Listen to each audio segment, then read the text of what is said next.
अगली हम मीटिंग करेंगे ना आपसे इंटरव्यू, तो उसमें और चीजें खुल के सामने आएंगी। आप वज़ीर आज़म बनने जा रहे थे, मुशर्रफ साहब के साथ आपने वज़ीर आला के तौर पे काम किया है।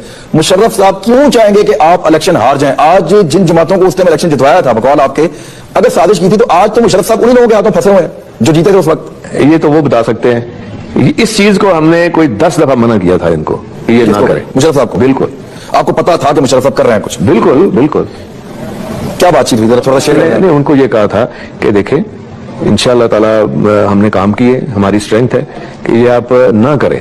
इनको आने ना दें, इलेक्शन ना लड़ने दें, या इलेक्शन में आप हमें जीतने दें? नहीं, आप होने दें जो जिस तरह इलेक्शन होता है। आप अव्वल तो आपको क्या जरूरत पड़ी है ये सारा कुछ करने की? मुशर्रफ साहब ने जानबूझकर इन जमातों को जितवाया था समझ लें, या और उसी प्रेशर में आपको लगता है मुशर्रफ साहब ये सब कुछ कर रहे थे, या उससे पहले से उनकी तैयारी थी? वो तो पहले हुआ था। मोहतरमा के आने से पहले की ये बातें हैं। कुछ भी होता हुकूमत उनकी बनानी थी। जी हाँ। आपके सामने मुशर्रफ साहब से जब आप बात करते थे, उन्होंने कभी इस बात को ओन किया कि वाकई मैं इनको जितवाने जा रहा हूं, या वो आपको भी आसरा दिए रखते थे कि आप जीत रहे हैं? ये तो कोई नहीं ओन करता। तो फिर आप जब बात करते थे इतना खुल के, जवाब क्या आता था? जी, जवाब बस यही आता था, नहीं कोई ऐसी बात नहीं है, कोई ऐसी बात नहीं।